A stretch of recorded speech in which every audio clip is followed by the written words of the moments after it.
Obs/Gynae is a tough specialty. Hi, I'm Nate and welcome to the channel. As you may have realized, I work as a doctor in the UK and I specialise in obstetrics and gynaecology, which broadly relates to women's health. Whenever I'm explaining to my friends and family that I'm currently training in Obs/Gynae, I'm often asked, when can I call myself a consultant? To which my answer is, sometime in a distant future. Welcome, cold-handed one. Anyway, I think it's a good idea that I explain the training program for my specialty in the UK. Comment down below if you're considering a career in Obs/Gynae, and let me know if there's anything else you'd like for me to cover. Obs/Gynae is a tough yet tremendously rewarding specialty to be a part of.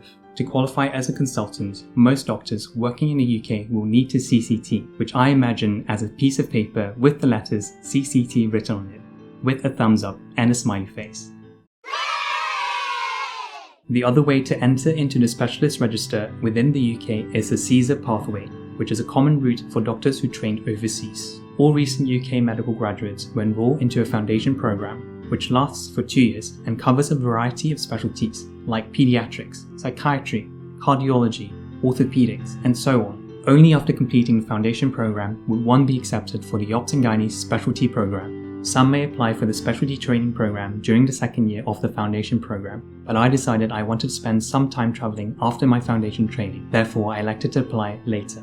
There are also academic places within specialties which will have a dedicated research component built into the training program. It's important to note that one of the eligibility criteria involves having less than 24 months of Obs/Gynae experience, so those who have exceeded this period will not be eligible with applying for the start of this training program. Access denied. Unlike medical or surgical specialty training, Obs/Gynae is a run-through training program, which means there's only one application process after which you're pretty much set for the rest of your training. The Obs/Gynae training program lasts for a minimum of 7 years. A first-year trainee will be titled an ST1, a second year an ST2, all the way to an ST7 for someone who's entering the 7th full year of training. Some doctors may apply at the ST3 level point, but places are more limited, and they're often reserved for those who have exceeded 24 months of experience within the specialty. The pathway can be divided into 3 parts: ST1 and 2, ST3 to 5, and ST6 and 7. In old money, the first 2 years denotes a senior house officer.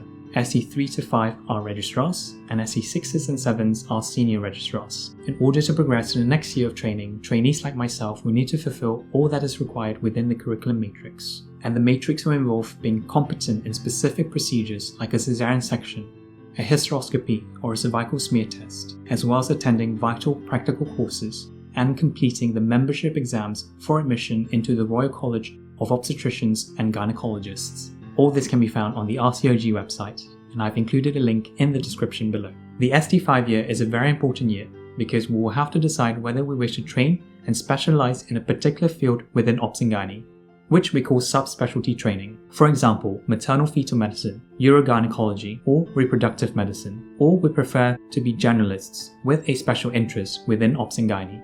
We call this advanced training skills modules. For example, colposcopy, early pregnancy, or maternal medicine. The training program usually takes 7 full years to complete, but for some, it may take longer to CCT.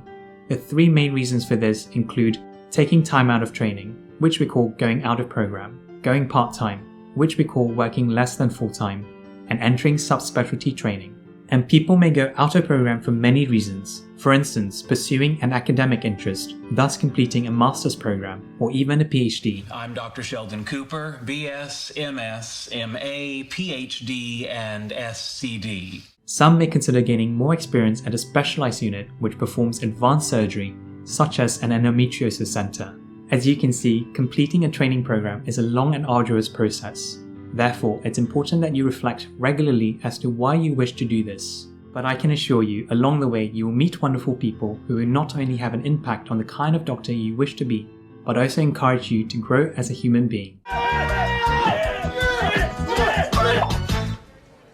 That was awesome. Next time when you see me, it's best that you not ask, when are you going to be a consultant? I hope you enjoyed this video. Give this video a like if you found it useful. Share, subscribe, and I'll see you again soon.